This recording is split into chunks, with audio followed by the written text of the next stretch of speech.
عباس کہتے ہی عارش سے نظریں ہٹاتا اپنے خالی ہاتھوں کی طرف دیکھنے لگتا ہے۔ خان بابا، ایسے تو نہیں بولے، میں کروں گا جو آپ بولیں گے، پر آپ خود کیوں نہیں کر رہے ہیں یہ؟ عارش عباس کے ہاتھوں کی طرف دیکھتے ہوئے کہتا ہے، مجھے آج ایک ضروری کام سے جانا ہے، اس لیے تم یہاں ادا کی حفاظت کرو، میں اپنا کام ختم کر کے آ جاؤں گا۔ عباس گہری سانس لیتا عارش کی آنکھوں میں دیکھتا ہے۔ آپ نے کہاں جانا ہے؟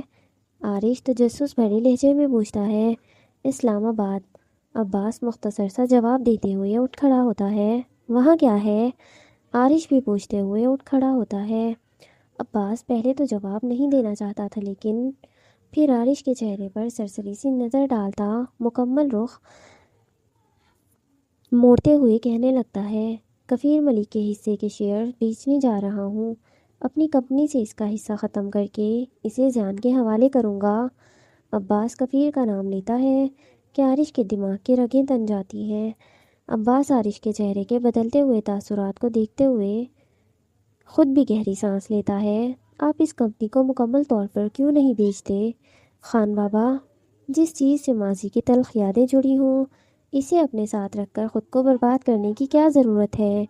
میں اسے نہیں بیچ سکتا ہوں عارش، اس میں میرے بابا کی محنت ہے، محبت ہے ان کی، میں اپنے بابا کی محنت کو ضائع نہیں کرنا چاہتا ہوں، اس لیے وہ کمپنی تو ہمیشہ میرے پاس رہے گی۔ رہی بات ان تلخ یادوں کی، تو ایک انسان کو مضبوط اس کا ماضی ہی بناتا ہے۔ انسان جتنی تلخیاں زمانے کی برداشت کرے گا، اتنا ہی اس زمانے کو ہرانے کی طاقت آئے گی۔ دنیا کو پیچھے چھوڑ کر آگے بڑھنا ہے تو گزرا وقت بھولو مت، انہیں ہمیشہ یاد رکھو۔ عارش کے کندھے پر ہاتھ رکھے عباس کہتا ہے، اور جیسے اپنے ماضی سے نفرت ہو، جس نے اسے اچھے سبق سکھانے کے بجائے وہ سبق سکھایا ہو جس کی چاہ اسے خود نہیں، تو کیا کرے؟ پھر بھی یاد رکھے اس کو، پھر کوشش کرو کہ تم وہی سبق سیکھو جو زندگی سکھانا چاہتی ہو، کیونکہ زندگی کبھی کسی کو کچھ غلط نہیں سکھاتی، وہ غلط میں سے بھی کچھ نہ کچھ اچھا ہی سکھا دیتی ہے۔ یہ دنیا ویسے بھی فانی ہے، یہاں کا سدا کچھ نہیں، تو برا سبق سیکھ کر دنیا میں تو تم خود کو اچھا انسان بنا لو گے، پر اس آخرت کا کیا کرو گے جہاں تمہیں سچ میں اچھا انسان بن کر اللہ کے سامنے حاضر ہونا ہے؟ وہاں کیا ان کے سامنے ویسا شخص بن کر حاضر ہونے کی ہمت ہے؟ تو شوق سے برے بنو، اگر نہیں ہے تو وقت رہتے ہی واپس اللہ کا بندہ بن جاؤ۔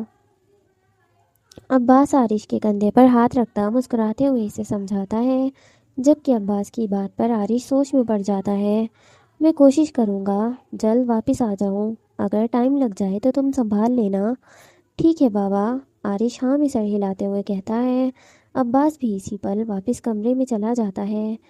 میں برا شوق سے نہیں بنا بابا، زمانے کی تلخیوں نے مجھے انسان سے جانور بنایا ہے، میں بھولا بھی کچھ نہیں، ماضی کا ہر قصہ حفظ ہے، اور ایک تماشائی کی طرح ان کی جان نکلتے دیکھنا بھی یاد ہے۔ مجھے سب یاد ہے خان بابا، ہر چیز، ہر بات، ہر لمحہ، لیکن ان لمحوں نے مجھے کبھی اچھا سبق نہیں سکھایا، یا برے سے برے ظالم شخص بننا سکھایا ہے۔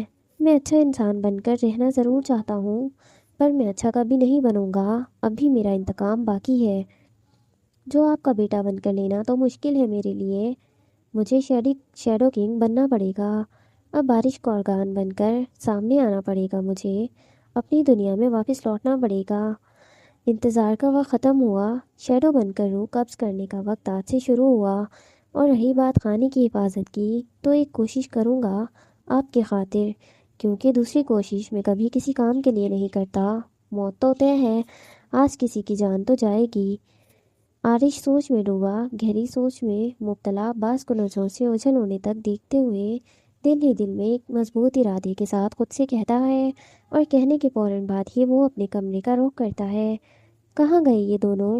زیان کچن سے باہر نکلتا ہاتھ میں جوس کا گلاس پکڑے ہال میں نظریں دوڑاتا عباس اور عارش کو ڈھونڈنے لگتا ہے، جو دونوں اپنے اپنے کمرے کا رخ کر چکے تھے۔ ہال میں کسی کو نہ پا کر زیان بھی اپنے کمرے کا رخ کر جاتا ہے۔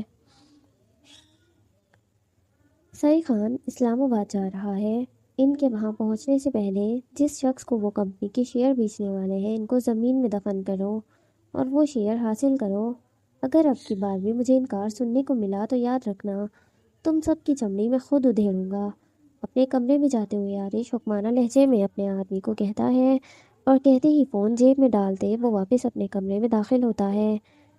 عباس کمرے میں آتا ہے کہ اس کی نظریں ادا پر جاتی ہیں جو بیڈ پر گہری نیند میں سوئی پڑی تھی۔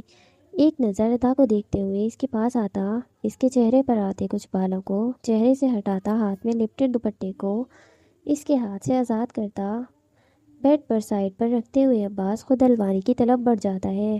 اپنے لیے وہ ایک نیا کاٹن کا صاف ستھرا پریس کیا ہوا سوٹ نکالتا ہے اور شاور لینے کے لیے واش روم میں چلا جاتا ہے۔ کچھ ہی دیر میں اس نے اسلام آباد جانا تھا۔ عباس کی شاور لینے کی آواز کمرے میں آتی ہے کہ ادا کی نیند خراب ہونے لگتی ہے۔ کچھ دیر کروٹیں لیتی اپنے چہرے پر تکیہ رکھے وہ آوازوں کو اگنور کرنے کی مکمل کوشش کرتی ہے، پر آواز کم ہونے کا نام ہی نہیں لے رہی تھی۔ غصے میں ادا اٹھ کر بیڈ پر بیٹھ جاتی ہے اور دروازے کو غصے میں گھورنے لگتی ہے۔ دروازے سے نظریں ہٹاتی اپنے اطراف میں نظریں دوڑاتی ہے اور کوئی چیز ڈھونڈنے کی تیاری کرتی ہے۔ اس کے ہاتھ میں کچھ اور نہیں آتا۔ وہ سائڈ ٹیبل پر پڑا لیمپ اٹھائے اسے ہاتھ میں پکڑے واش روم کے دروازے کے پاس جا کر کھڑی ہو جاتی ہے۔ عباس کے شاور لینے کی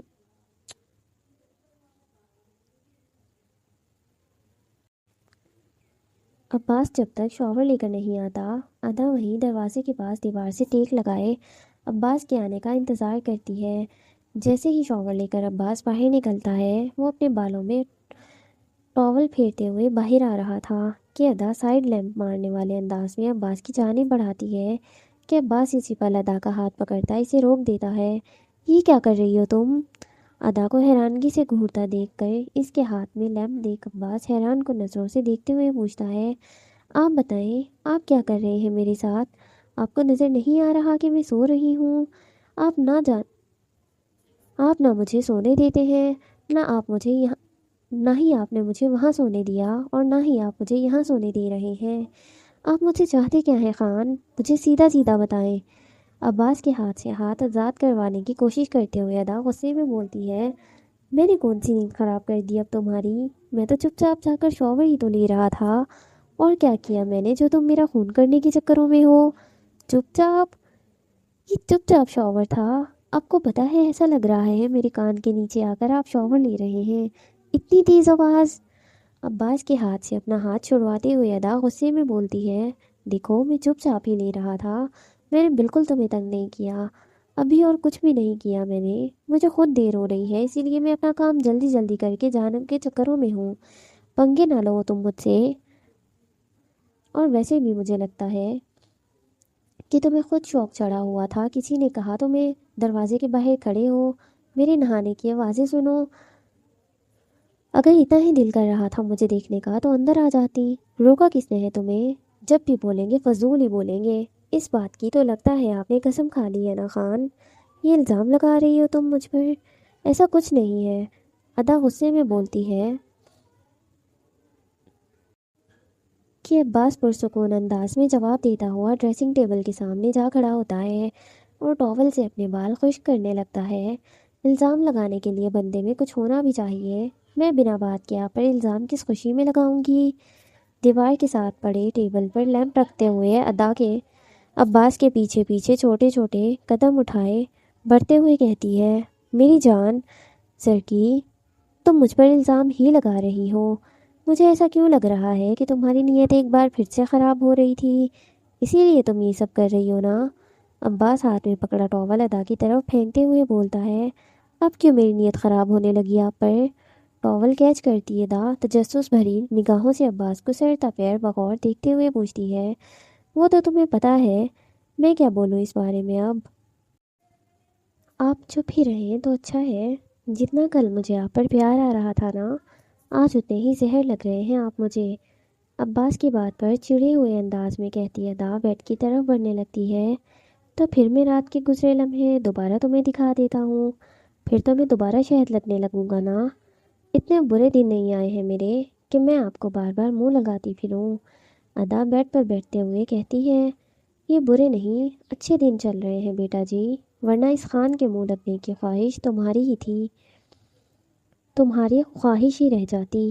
یہ لائن مجھے نہیں کہنی چاہیے تھی خان، ادا کہتے ہوئے تجسس بھرے انداز میں فوراً بیڈ سے اٹھ کھڑی ہوتی ہے۔ نہیں، تم یہ نہیں کہہ سکتی ہو کیونکہ تمہاری نیت سے واقف ہوں میں اب۔ کیسی نیت؟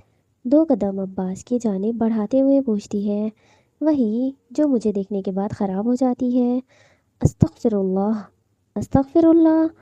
عباس سب قدم ادا کی جانب بڑھاتے ہوئے اس کی آنکھوں میں کے بالکل سامنے اسے 2 قدم کے فاصلے پر کھڑے ہو کر آنکھوں میں آنکھیں ڈالے پوچھتا ہے، ہاں تو اور کیا کہوں میں؟ 1 قدم اور عباس کی طرف بڑھاتے ہوئے بولتی ہے، یہی کہ خان آپ بہت ہینڈسم لگ رہے ہیں، میرا دل کر رہا ہے کہ میں آپ کو کھا جاؤں۔ ذرا ایک بار اپنا دیدار خود آئینے میں کریں، اگر آپ کو اس بات پر پکا یقین ہو جائے تو پھر یہ بات مجھے کہنا۔ ادا کہتے ہی پلٹنے لگتی ہے کہ عباس اسے پیٹ سے پکڑتے ہوئے ادا کا رخ اپنی طرف موڑ لیتا ہے اور پیٹ سے ہی پکڑے ادا کو اپنی طرف کھینچتا اپنے سینے سے لگا جاتا ہے۔ مجھے آئینے میں دیکھ کر یقین کرنے کی ضرورت نہیں ہے، تمہاری آنکھیں کافی ہیں مجھے میرا عکس دکھانے کے لیے۔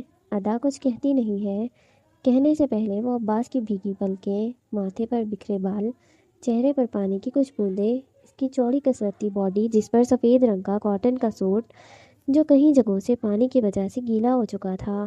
ادا عباس کو سر سے پیروں تک ایک بار پھر غور سے دیکھتے ہوئے گہری سانس بھرتی اپنی نظریں پھیر لیتی ہے، بنا کوئی جواب دیے۔ ادا گہری سانس لیتی ہے اور عباس مسکراتے ہوئے اس کی گردن پر جھکے اپنے لب رکھ جاتا ہے۔ جب آپ کو پتہ ہے کہ آپ کو دیکھ کر ہو جاتی ہے میری نیت خراب، تو پھر کیوں کرتے ہیں ایسی حرکتیں کہ میں غصے میں بھی آپ پر اپنی نیت خراب کروں؟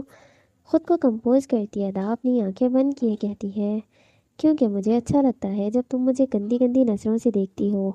عباس ہنستے ہوئے کہتے ہی ادا کا چہرہ پیالے نما انداز میں اپنے ہاتھوں میں پکڑتا ہوا اس کے گال پر اپنے لب رکھ جاتا ہے، جسے محسوس کرتی ادا بھی اسی پل مسکرا اٹھتی ہے۔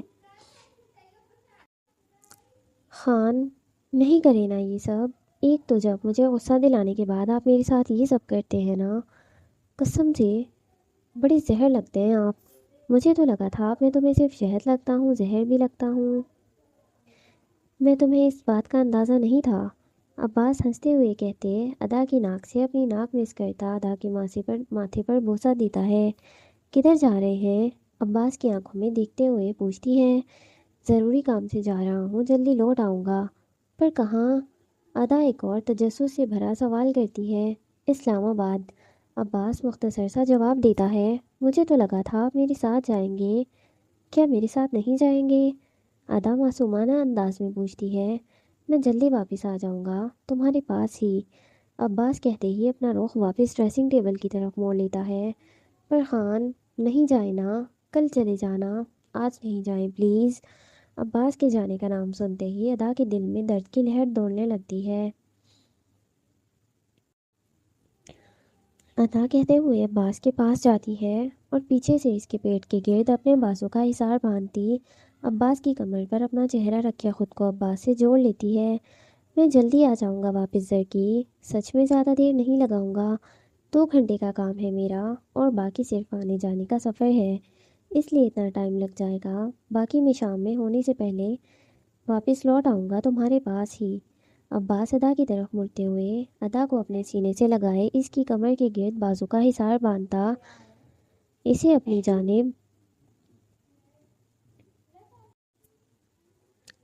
جانب کرتے اپنے آپ میں قید کر لیتا ہے۔ ادا خاموشی سے عباس میں خود کو قید کیے کھڑی تھی، پر خان، ادا کچھ بولنا چاہتی تھی لیکن اس کے منہ سے الفاظ نہیں نکل رہے تھے۔ وہ بس عباس کے سینے میں اپنا چہرہ چھپائے اپنی آنکھیں بند کیے کھڑی ہوئی تھی۔ شام ہونے سے پہلے پکا واپس آ جائیں گے، ایسا نہ ہو کہ آپ آئیں اور آپ کو میں ملوں ہی نہ، پھر کیا کریں گے؟ تم نے کہیں جانا ہے کیا؟ ادا عباس کے سینے پر اپنی تھوڑی ٹکاتے سر اٹھائے عباس کے چہرے کی جانب دیکھتے ہوئے پوچھتی ہے، جس پر عباس بھی اسی پل سوال کرتا ہے، جانا تو نہیں ہے میں نے، لیکن قسمت کا کیا بھروسہ، کبھی بھی کہیں بھی پہنچا دے، اور مجھے تو ویسے ہی اپنی قسمت پر یقین ہے، کبھی کچھ اچھا کیا ہی نہیں اس نے میرے ساتھ سوائے آپ کے، تو بس اسی لیے میں پوچھ رہی تھی، شام ہونے سے پہلے آ جائیں گے نا واپس؟ ضرور واپس آ جاؤں گا میں۔ کہاں جاؤں گا اب؟ چلو تم جلدی سے جا کر فریش ہو جاؤ، ناشتہ کرنے چلتے ہیں۔ ناشتہ تیار ہو گیا ہوگا، پھر میں تمہیں بھی چھوڑ آؤں گا اور خود بھی چلا جاؤں گا۔ ادا کے ماتھے پر ایک بار پھر سے بوسہ دیتے ہوئے عباس بولتا ہے، جس پر ادا ہاں میں سر ہلاتی ہے۔ اسی پل عباس سے دور ہوتی واش روم میں جا کر بند ہو جاتی ہے۔ واش روم کا دروازہ بند ہونے تک عباس کی نظریں ادا پر ہی ٹھہری ہوئی تھیں۔ جیسے واش روم کا دروازہ بند ہوتا ہے، عباس واپس اپنا رخ ڈریسنگ ٹیبل کی طرف موڑتا ہے اور اپنے بالوں میں کوم کرتا، بازوؤں میں کفلنگز لگائے تیار ہونے لگتا ہے۔ زیان اپنے کمرے میں موجود یونیورسٹی جانے کے لیے اپنا بیگ تیار کر رہا تھا کہ اس کے فون پر لگاتار اب چوتھی بار کال آتی ہے۔ اب کی بار فون بجتا ہے اور زیان اپنا کام چھوڑے فون اٹھانے چلا جاتا ہے جو ڈریسنگ ٹیبل پر پڑا ہوا تھا۔ فون ٹیبل سے اٹھائے اسکرین کی طرف دیکھتے زیان فون اسی پل اپنے کان سے لگاتا واپس صوفے کی طرف بڑھتا ہے، جہاں صوفے کے آگے پڑے ٹیبل پر اس کی کتابیں بکھری ہوئی تھیں اور اس کا لیپ ٹاپ صوفے پر پڑا ہوا تھا۔ ہیلو ہیلو بیبی، کہاں رہ گئی؟ کب سے انتظار کر رہی ہوں تمہارا آئے نہیں ابھی تک تم۔ کون بات کر رہا ہے؟ فون کے دوسری طرف سے کسی لڑکی کی آواز پر زیاد حیران بھرے لہجے میں پوچھتا ہے۔ حد ہو گئی ہے زیان، میرے نام کے ساتھ ساتھ تم میری آواز بھی بھول گئے ہو۔ ایسے نہیں کرتے، غلط بات ہوتی ہے۔ کون بات کر رہا ہے سیدھے سیدھے بتائیں گی آپ، نہیں تو میں فون رکھ رہا ہوں۔ لڑکی کے فرینک ہو کر بولنے پر زیان سخت لہجے میں کہتا ہے، تم تو آواز سے لڑکیوں کو پہچاننے والے لڑکے ہوا کرتے تھے، اب کیا اس لڑکی کی آواز پہچانی نہیں جا رہی تم سے؟ سوچو کون ہوں میں؟ تھوڑا سا دماغ پر زور ڈالو گے تو تمہارے دماغ میں میرے نام کے ساتھ ساتھ میرا وجود بھی نمایاں ہو جائے گا۔ سوچو ذرا۔ فون کے دوسری طرف لڑکی پرسکون انداز میں بولتی ہے، جس پر زیان حیران کن انداز میں ایک ہی جگہ ساتھ کھڑے ہو کر سوچنے لگتا ہے۔ سونم، بس میری جان، سونم بات کر رہی ہوں، تو آخر کار تمہیں اپنی محبت یاد آ گئی۔ ویسے میں نے یہ کبھی نہیں سوچا تھا کہ تم مجھے کبھی بھول جاؤ گے۔ مجھے ہمیشہ لگتا تھا کہ تم دنیا بھول سکتے ہو سوائے میرے، پر تمہیں دنیا یاد ہے سوائے میری بات۔ کیا بات ہے یار، جلدی نہیں بھول گئے تو؟ مجھے افسوس ہوا ہے، بہت افسوس ہوا ہے مجھے اس بات پر۔ مجھے فون کیوں کیا ہے تم نے؟ لڑکی کی بات پر زیان تلخ لہجے میں پوچھتا ہوا کچھ قدم آگے کی جانب بڑھاتا ہے اور اپنا وجود ڈریسنگ ٹیبل کے شیشے میں دیکھ کر وہ تجسس بھرے لہجے میں پوچھتا ہے، یاد آ رہی تھی تمہاری، بہت مس کر رہی تھی میں تمہیں۔ تم نے 2 پل میں مجھے پرایا کر دیا۔ میں تو اتنی دور سے تمہارے لیے واپس آئی ہوں اور تم ہو کہ گھر چھوڑو، اور تم ہو کہ… خیر چھوڑو، بتاؤ مجھ سے ملنے کے لیے آ رہے ہو تم کیا؟ یا میں تمہاری حویلی آ جاؤں؟ بہت ٹائم ہو گیا تمہیں دیکھا نہیں ہے، تمہیں دیکھنے کا شدت سے دل چاہ رہا ہے۔ بتاؤ تم آؤ گے یا میں آ جاؤں؟ میں خود آ جاتی ہوں، تمہارے بابا سے بھی ملاقات ہو جائے گی، آخر کار ان کے ہونے والی بہو جو ہوں میں۔ زبان سنبھال کر لڑکی، تمہارا اور میرا نہ کبھی ایسا کوئی تعلق تھا اور نہ ایسا کبھی کوئی تعلق ہوگا، اسی لیے مجھ سے اس قسم کی باتیں کرنے کی ضرورت نہیں ہے۔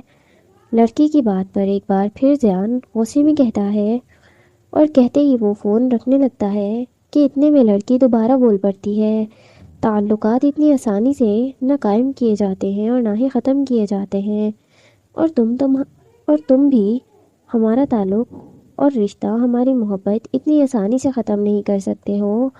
جو تعلق کبھی بنا ہی نہیں وہ ختم ہونا کیسا؟ میری بات دھیان سے سنو، پہلی اور آخری بار تمہیں بتا رہا ہوں، تم سے محبت نہ تھی، نہ ہے، نہ ہی کبھی ہوگی۔ تم جیسی لڑکیاں محبت کے قابل نہیں، جو پیسوں کو ترجیح دیتی ہیں۔ انسانوں کے آگے تم سے دوستی کی تھی، ہاں پسند تھی تم، اس سے زیادہ تم اور کچھ نہیں تھی، تو اس لیے خود کو کسی بھی قسم کا عہدہ میری زندگی میں دینے کے بارے میں سوچنا بھی مت۔ سمجھ آئی تمہیں؟ دوبارہ اپنی بات نہیں دہراؤں گا، خدا حافظ۔ اس نمبر پر دوبارہ فون کرنے کی ہمت بھی مت کرنا، جس طرح اب تک تم لاپتہ تھی اسی طرح تم اب بھی لاپتہ ہو جاؤ۔ دوبارہ مجھے نظر آئی یا مجھے فون کر کر مجھ سے رابطہ قائم کرنے کی کوشش کی تو یاد رکھنا، میں سب سے پہلے تمہارا نام و نشان اس دنیا سے مٹاؤں گا۔ امید کرتا ہوں اب میری بات سمجھ میں آ گئی ہوگی، تو خدا حافظ۔ ایک بار مل لو مجھ سے آ کر، اگر تم پھر بھی وہی بات کرو گے تو میں شوق سے تمہاری زندگی سے واپس چلی جاؤں گی۔ ایک بار ملاقات کر لو مجھ سے جان، پلیز۔ میں صرف تم سے ملنے کے لیے واپس آئی ہوں، اس طرح مت کرو میرے ساتھ۔ ایک بار مل لو، مجھے تم سے ملنے میں کوئی انٹرسٹ نہیں ہے، مجھے نہیں ملنا تم سے، سمجھ نہیں آتا تمہیں؟ زیان غصے میں کہتا ہے اور اپنے غصے کو ضبط کرنے کی کوشش کرتا ہے، لیکن اس وقت اس لڑکی کی باتیں، سونم کی باتیں اور اس کے غصے کو وقت در وقت بڑھائی جا رہی تھی۔ سونم، میری بات دھیان سے سنو، مجھے تم سے ملنے میں کوئی دلچسپی نہیں ہے، مجھے تم سے نہیں ملنا۔ برائے مہربانی مجھے فون کر کے میرا دماغ گھمانے کی ضرورت نہیں ہے، آئندہ مجھے فون مت کرنا۔ اس سے زیادہ پرسکون انداز میں تم سے بات نہیں کر سکتا، فون بند کر رہا ہوں، دوبارہ فون مت کرنا۔ زیان انتہائی پرسکون انداز میں اپنے غصے کو ضبط کرتے ہوئے سونم کو اپنی بات سمجھانے کی کوشش کرتا ہے۔ میں تمہارا انتظار اپنی فیوریٹ اسپاٹ پر کروں گی، امید کرتی ہوں تم ضرور آؤ گے، مجھے انتظار رہے گا تمہارا۔ زیان کی بات سنتے ہی سونم بھی پرسکون سے انداز میں کہتی ہوئی فون کاٹ دیتی ہے۔ کال جیسے ہی بند ہوتی ہے، زیان غصے میں اپنے فون کو گھورتا ہے اور زور سے صوفے پر پھینک دیتا ہے۔ آج کل کی ساری لڑکیوں کے دماغ ساتویں آسمان پر پہنچے ہوئے ہیں، بولو کچھ سنائی کچھ دیتا ہے، کرنے کو کچھ کہو اور کر کچھ اور دیتی ہیں۔ ارے نہیں ملنا کسی سے تو نہیں ملنا، سمجھ نہیں آتی کیا کسی کو؟ اپنے آپ کو ڈریسنگ ٹیبل کے شیشے میں دیکھتے ہوئے زیان غصے میں بولتا ہے اور دوبارہ گردن موڑے اپنے فون کو گھورتا ہے۔ مجھے نہیں ملنا کسی سے، ہرگز نہیں، میں بالکل وہاں نہیں جاؤں گا، یہ صرف میری ماضی تھی، ماضی گزر گیا ہے، صرف پسند تھی، پسند ختم ہو گئی، اس سے زیادہ یہ کچھ نہیں تھی، ہاں کچھ نہیں تھی میرے لیے، میں نہیں جاؤں گا اس سے ملنے، ہرگز نہیں جاؤں گا۔ شہادت کی انگلی سے اپنے فون کی طرف اشارہ کرتے ہوئے زیان خود کو سمجھانے کی پوری کوشش کرتا ہے اور کہتے ہی گہری سانس بھرتا اپنی آنکھیں بند کرتا وہ پرسکون ہوتا ہے کہ اگلے ہی لمحے وہ اپنی آنکھیں کھولتا، لمبے لمبے ڈگ بھرتا، بنا کچھ سوچے فون کے پاس جاتا، فون اٹھائے وہ اسی پل کمرے سے باہر نکل جاتا ہے اور بنا رکے، بنا اپنے اطراف میں دیکھتے وہ سیدھا حویلی سے باہر نکلتا اپنی گاڑی میں بیٹھے اسی اسپاٹ کی طرف نکلتا ہے جہاں پر سونم اس کا انتظار کر رہی تھی۔ امایا شاور لے چکی تھی، ڈارک گرے کلر کی لانگ فراک پہنے ہوئے ڈریسنگ ٹیبل کے سامنے بیٹھی امایا تیار ہو رہی تھی۔ بنا کسی میک اپ کے وہ بس آنکھوں میں کاجل لگائے، ہونٹوں پر لائٹ سی لپسٹک لگائے اپنے بالوں کو مکمل طور پر کھلا چھوڑے کیونکہ وہ ابھی بھی ہلکے ہلکے سے گیلے تھے۔ ڈریسنگ ٹیبل کے سامنے بیٹھی امایا اپنے کانوں میں چھوٹی چھوٹی سی ایئر رنگ پہن رہی تھی اور مسلسل آریان کی نظروں کی تپش کو خود پر محسوس کر رہی تھی، جو گرے کلر کے ہی 3 پیس سوٹ میں ملبوس کوٹ اپنے ساتھ صوفے پر رکھے ہوئے خود صوفے پر ٹانگ رکھے بیٹھا، ہاتھ میں موبائل پکڑے مسلسل امایا کو دیکھ رہا تھا۔ اسے تیار ہوتا دیکھ وہ نظریں ہٹا ہی نہیں رہا تھا، جبکہ امایا تیار بھی اچھے سے نہیں ہو رہی تھی۔ سکون نہیں آ رہا آپ کو؟ مسلسل آریان کی نظروں کی تپش خود پر محسوس کرتی امایا کے صبر کا پیمانہ لبریز ہو چکا تھا۔ غصے میں کہتی ہوئی پلٹ کر آریان کو گھوریاں کرواتے ہوئے پوچھتی ہے، تم سے دور تو بالکل بھی نہیں آ رہا ہے، پاس آ جاؤں میں؟ مسکراتے ہوئے کہتا ہے اور کہتے ہی صوفے سے اٹھ کھڑا ہوتا ہے۔ ہاں آ جائیں نا، کیوں نہیں؟ اگر آپ کا دل چاہے تو گلو بھی ساتھ لے آئیں۔ امایا اپنا رخ بھی مکمل طور پر آریان کی طرف موڑے اس کی آنکھوں میں دیکھتے ہوئے بولتی ہے، گلو کس لیے؟ آریان چھوٹی چھوٹی آنکھیں کیے پوچھتا ہے، مجھے آپ سے جوڑنے کے لیے، اس کے لیے گلو کی ضرورت تھوڑی ہے پاگل، بس تمہارے یہ نرم نازک لب ہی کافی ہے۔ اپنا فون صوفے پر پھینکے اپنا کوٹ صوفے سے اٹھاتے اسے اپنے پہنتے ہوئے آنکھ ونک کرتے کہتا ہے، اچھا جی۔ امایا اپنے لفظوں پر زور دیتے ہوئے کہتی ہے اور زبردستی کی مسکراہٹ اپنے چہرے پر سجا لیتی ہے۔ ہاں جی، آج ہم پھر ایک اچھی سی کس کرنے کے لیے، ورنہ میں آ جاتا ہوں کچھ کرنے کے لیے۔ اپنی دونوں باہیں پھیلاتا امایا کو اپنی طرف آنے کے لیے اشارہ کرتا ہے کہ امایا اسی پل کھڑی ہوتی، اپنے دونوں ہاتھوں میں اپنی فراک پکڑتی آریان کی طرف ننگے پیر قدم بڑھاتی ہے۔ بادشاہ سلامت کی اجازت ہو تو ساتھ میں تھوڑا سا زہر بھی لے آؤں؟ آریان کی طرف آتے آتے رک کر امایا پوچھتی ہے۔ اس کی کیا ضرورت ہے ریڈ روز؟ تمہاری یہ زبان کسی زہر سے کم ہے؟ تم اپنی زبان کے جوہر دکھاؤ، بندہ تو ویسے ہی سن کر مر جائے گا۔ آریان خود امایا کے پاس آتا، ایک ہاتھ سے اس کی کمر کے گرد بازو کا حصار باندھتے، دوسرے ہاتھ کے انگوٹھے سے اس کے لبوں کو سہلاتے ہوئے امایا کے لبوں کو فوکس میں لیتے کہتا ہے کہ امایا اسی پل آریان کے انگوٹھے کو اپنے دانتوں تلے دبا دیتی ہے، جس پر آریان کی نہ چاہتے ہوئے بھی سسکی نکل جاتی ہے۔ جنگلی بلی کہیں کی، چھوڑو میرا انگوٹھا، آریان کہتا ہے، لیکن امایا اس کا انگوٹھا نہیں چھوڑتی، اسے اور زور سے اپنے دانتوں تلے دبانے لگتی ہے۔ آریان بمشکل کھینچتے ہوئے انگوٹھے کو امایا سے دور کرتا کچھ قدم پیچھے ہو کر کھڑا ہو جاتا ہے اور اپنا انگوٹھا اپنے دوسرے ہاتھ میں دبائے وہ درد کو ضبط کرنے کی کوشش کرتا ہے۔ اگر اب آپ میرے پاس آئے نا تو میں نے نہ آپ کو چھوڑنا ہے نہ آپ کے ہاتھوں کو چھوڑنا ہے، دونوں میں سے کسی نہ کسی ایک چیز کا نقصان ضرور ہو جائے گا۔ ہمیشہ تو میرا نقصان کرنا، تم تھوڑا سا اپنا بھی کر لیا کرو، کچھ نہیں ہوتا۔ حد ہو گئی ہے، ایک تو بیوی کے ساتھ رومانس کر رہا ہوں، اس کا موڈ اچھا کرنے کی کوشش کر رہا ہوں، اوپر سے بیوی مجھ پر تشدد کرتے پھر رہے۔ بیگم صاحبہ، ایک بات اچھے سے جان لو، تمہارا یہ شوہر عام شوہر نہیں ہے، میں ایک ملک کا پولیٹیشین آدمی ہوں، مجھے زخمی کرنا تم پر بھاری پڑ سکتا ہے، بہت زیادہ بھاری۔ آپ کو کس نے کہہ دیا آپ مجھے ہلکے میں پڑ رہے ہیں؟ آپ سے زیادہ مجھے بھاری کوئی پڑا ہی نہیں ہے اب تک، ورنہ اب تک نہ جانے میں کتنے مردوں کی بینڈ بجائی ہے، اور ایک آپ ہیں کہ میرے ہاتھ ہی نہیں آتے۔ حالات چیک کرو، میں جو کسی کو چھوڑتی نہیں تھی وہاں میں آپ کے ساتھ کچھ کر بھی نہیں پا رہی، مجھ سے زیادہ مجبور کوئی اس وقت ہو سکتا ہے، خود ہی اندازہ لگائیں آپ۔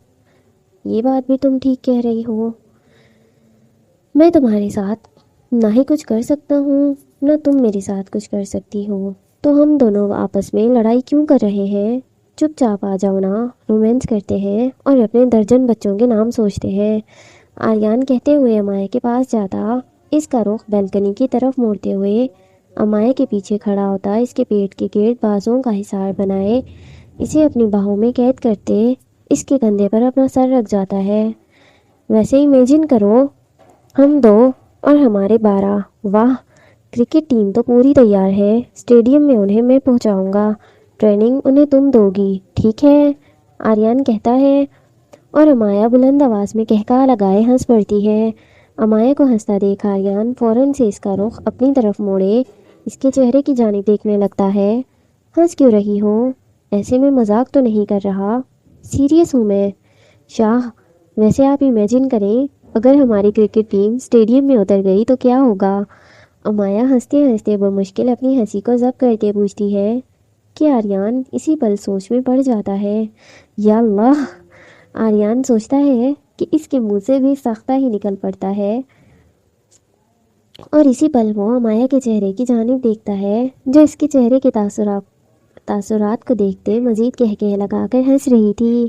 بالکل آپ کے ساتھ یہی ہوگا، یہ جو آپ جمع کنجی اکٹھی کر رہے ہیں نا، وہ جس پر آپ خود ہی ناک بن کر بیٹھے ہوئے ہیں، وہ رہے گی ہی نہیں۔ اسی طرح میں ہر دن آپ کو ان گنت مالیت خرچ کرنی پڑے گی، کیونکہ اگر میری اولاد اس دنیا میں آئی نا، آپ تباہ ہی ہو جائیں گے۔ امایا کہتی ہے اور کہتے ہوئے مزید زور سے ہنس پڑتی ہے۔ امایا کو ہنستا دیکھ آریان بھی ہنستے ہوئے اس کے ماتھے پر بوسہ دینے لگتا ہے۔ پھر ایک کام کرتے ہیں، کرکٹ ٹیم چھوڑ دیتے ہیں، اسٹیڈیم بہت مہنگا آتا ہے، ایک باری میں بڑا خرچہ ہو جائے گا، اور ہماری اولاد پہلی باری میں ہی اس کا بیڑا غرق کر دے گی۔ اولاد سے پہلے اپنے غصے میں یقیناً تم تباہ کرو گی اسے۔ امایا کو دوبارہ اپنی باہوں میں قید کرتا اس کی پشت اپنے سینے سے لگائے کہتا ہے، ہم دو پر بریک لگا لیں گے، ہم دو، ہمارے دو۔ گھر کا گارڈن ایریا کافی ہوگا کرکٹ کھیلنے کے لیے، اور اگر تمہارا بھی کھیلنے کا دل کرے تو فل سائز کا بیٹ منگوا لوں گا۔ تم اور میں مل کر کھیلیں گے، ہمارے بچے گارڈن میں کھیلیں گے اور تم اور میں بیٹ پر کھیلیں گے۔ کیسا لگا میرا آئیڈیا؟ آریان ہنستے ہوئے اپنے دائیں ہاتھ کی چٹکی بجائے امائے کے چہرے کی جانب دیکھتا ہے۔ آریان بھی اپنی ہنسی کو ضبط کرنے کی پوری کوشش کرتا ہے، لیکن امائے کو ایک بار پھر سے ہنستا دیکھ آریان اپنی ہنسی کو زیادہ کنٹرول نہیں کر پاتا اور وہ بھی کہکہے لگاتے ہوئے ہنس پڑتا ہے۔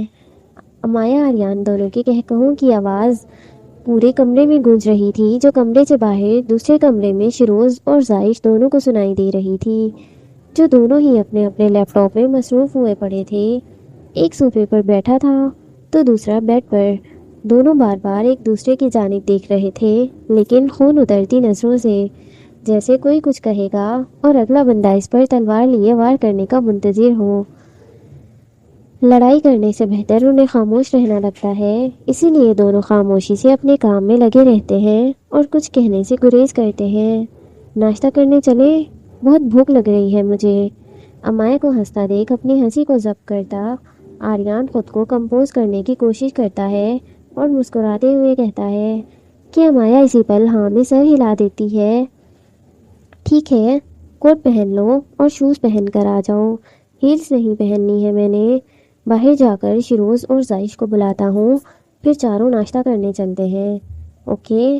آریان کی بات پر امایا ہاں میں سر ہلاتی کہتی ہے اور آریان اسی پل کمرے سے باہر نکل جاتا ہے، جبکہ امایا ڈریسنگ ٹیبل کے سامنے جا کر دوسرے کان میں ایئرنگ پہنتی ہے اور وہیں سائڈ پر پڑے شوز پہننے لگتی ہے۔ آریان اس کے لیے شوز منگوا چکا تھا۔ امایا ڈریسنگ ٹیبل کے سامنے کھڑی شوز پہن کر اپنے دوپٹے کو دونوں کندھوں پر ٹھیک سے اوڑھنے لگتی ہے اور اپنے بالوں کو ٹھیک کرتی وہ ڈریسنگ ٹیبل کے سامنے سے خود کا مکمل طور پر جائزہ لیتی ہے۔ اسی اپنے اوپر یہ گرے کلر کی فراک پہنی بڑی خوبصورت لگ رہی تھی، جو کہ حقیقت میں لگ بھی رہی تھی۔ وہ سادہ تھی، نہ ہی چہرے پر کوئی میک اپ تھا، نہ کوئی لالی تھی، لیکن پھر بھی اس کے گال ہلکے ہلکے لال تھے۔ آریان کی باتوں پر کہکہا لگا کر ہنسنے پر اس کے حصار میں چہک جانے کی خوشی تھی۔ اوپر سے وہ پٹھان تھی، بنا میک اپ کے حسین لگنا امایا کو اچھے سے آتا تھا۔ آنکھوں میں کاجل کی سلائی لگائے، ہونٹوں پر لائٹ سی لپسٹک لگائے امایا بے حد خوبصورت لگ رہی تھی۔ اپنے آپ کا مکمل جائزہ لیتی خوشی سے بھرپور انداز میں گول گول گھومتے ہوئے اپنی فراک کو دیکھ رہی تھی، اور صرف امایا ہی نہیں تھی جو خود کو دیکھ رہی تھی، کوئی اور بھی تھا جو اس وقت اس پر نظر جمائے مسکراتے ہوئے اسے دیکھ رہا تھا۔ دور سامنے والی بلڈنگ، جو ایک انٹرپرائزز کے بالکل سامنے تھی، وہاں موجود ایک شخص چھت پر مائکروسکوپ کے ذریعے امایا کے کمرے میں اس کو ڈریسنگ ٹیبل کے سامنے خوشی سے بھرپور انداز میں جھومتا دیکھ رہا تھا، اور اسے دیکھنے والا کوئی اور نہیں تھا، دراب عماد تھا، جو اپنے شکار پر نظر جمائے کھڑا تھا۔ آخر کار اس نے شکار کو قید کرنے کا ارادہ جو کر لیا تھا، اب وہ اپنی ہر ممکن کوشش کرنے لگا تھا ایک ہی موقع میں اسے دبوچنے کی۔ دراب امایا پر نظر جمائے ہوئے تھا، وہ مائکروسکوپ کے ذریعے اسے دیکھ رہا تھا کہ اتنے میں اس کا فون بج پڑتا ہے، جو اس کے بالکل سامنے ایک ٹیبل پر پڑا ہوا تھا۔ یار، مائکروسکوپ کے ذریعے تو آئی تھنک وہ نہیں دیکھتے، وہ ہماری سائنس لیب میں ہوتی تھی جب ہم لوگ پریکٹیکل کر رہے ہوتے تھے۔ ایک ٹیبل پر پڑا ہوا جہاں اس کا ایک بڑی سی گن تھی جو دور سے نشانہ لگانے کے لیے تھی، جس کے آگے بھی ایک مائکروسکوپ تھا جو دور نشانہ فکس کرنے کے لیے تھا۔ اس گن کے پاس پڑا دراب کا فون تھا۔ دراب اپنی نظریں امایا سے ہٹاتا ہے اور فون اٹھائے اپنے کان سے لگا جاتا ہے۔ فون کان سے لگاتا ہی ہے کہ فون کی دوسری جانب سے کفیر کی آواز آتی ہے، جسے سن کر دراب بد مزہ انداز میں اپنے فون کی اسکرین کو دیکھتا ہے۔ کہاں ہو تم؟ کفیر کی آواز پر دراب گندا سا منہ بنائے فون کان سے لگا جاتا ہے۔ جنت میں۔ دوبارہ مائکروسکوپ کے ذریعے امایا کو دیکھ کر مسکراتے ہوئے کہتا ہے، دوزخ میں رہنے والا آدمی جنت میں کب سے پہنچنے لگ گیا؟ جب سے جنت کی حوروں کو پانے کی طلب دل میں بسیرا کرنے لگ گئی ہے۔ سیدھا سیدھا بولو، کہاں ہو؟ میرے ساتھ بکواس کرنے کی ضرورت نہیں ہے، کفیر اب کی بار طیش میں کہتا ہے۔ بتایا تو ہے جنت میں ہوں، سمجھ نہیں آیا آپ کو؟ کفیر کے ہی انداز میں دراب کہتا ہے۔ بتاؤ گے کس حور کو پانے کی خواہش مند ہو تم، جس کی وجہ سے تمہیں کام کی پرواہ ہی نہیں رہی؟ آپ کی حور کی مطلب؟ دراب کہتا ہے، اور کفیر حیرانگی سے اپنے آفس میں موجود اپنی کرسی سے اٹھ کھڑا ہونے لگتا ہے۔ مطلب شدت سے میرا بھی آپ کا داماد بننے کا دل کر رہا ہے، اور اب یہ خواہش آؤٹ آف کنٹرول ہو رہی ہے سسر جی۔ اگر آؤٹ آف کنٹرول ہو رہی ہے تو تم تو ایک کام کرو، بن جاؤ پھر تم میرے داماد۔ کیا؟ کفیر کہتا ہے، اور دراب حیرانگی سے کہتا ہوا اپنی آنکھوں کے سامنے سے مائکروسکوپ ہٹاتا ہے۔ ہاں، کل تم نے کہا تھا نا کہ ان کی محبت کے رقص کی کچھ جھلکیاں دیکھنی ہیں، تو اب میرا بھی ارادہ بن رہا ہے کچھ رقص کروانے کا۔ سنا ہے عباس نے سب کو محبت سے پالا ہے، امائے کو اپنی بیٹی بنا کر ہمیشہ سنبھال کر رکھا ہے، تو اب کیوں نہ اسی کی اس بیٹی کے ذریعے اس سے وہ انتقام لیا جائے جس کے اس انتظار میں اتنے سال گنوائے ہیں۔ عباس کون ہے؟ دراب تجسس سے بھرے لہجے میں پوچھتا ہوا پلٹ کر ایک بہت بڑی اور خالی چھت پر ٹہلنے لگتا ہے۔ بلیک کلر کی پینٹ، اس کے اوپر ہاف بازوؤں والی بلیک کلر کی شرٹ پہنے ہوئے، بالوں کو بنا جل سے سیٹ کیے دراب اپنے بالوں میں ہاتھ پھیرتے ہوئے پوچھتا ہے، امائے کا باپ؟ پر وہ تو آپ ہیں نا؟ پوچھتے ہوئے دراب کے ماتھے پر پریشانی کے بل سجنے لگے تھے۔ میں حقیقی باپ ہوں، اور وہ اس کو پالنے والا باپ۔ اوہ، تو ایک بیٹی with two daddy, interesting. Dorab چہرے پر شیطانی مسکراہٹ سے جائے کہتا ہے، خیر چھوڑو، زیادہ تفصیل میں نہیں جانتے، کچھ بھی ہے میرے آفس میں پہنچو، پھر بتاتا ہوں میں تمہیں کیا کرنا ہے اور کیا نہیں۔ اوکے باس، آ رہا ہوں میں۔ دراب کہتے ہی فون بند کرتا وہیں ٹیبل پر پڑا اپنا بلیک کلر کا لانگ کوٹ اٹھائے اسے پہنتے ہوئے بلڈنگ سے جانے کے لیے نکل پڑتا ہے۔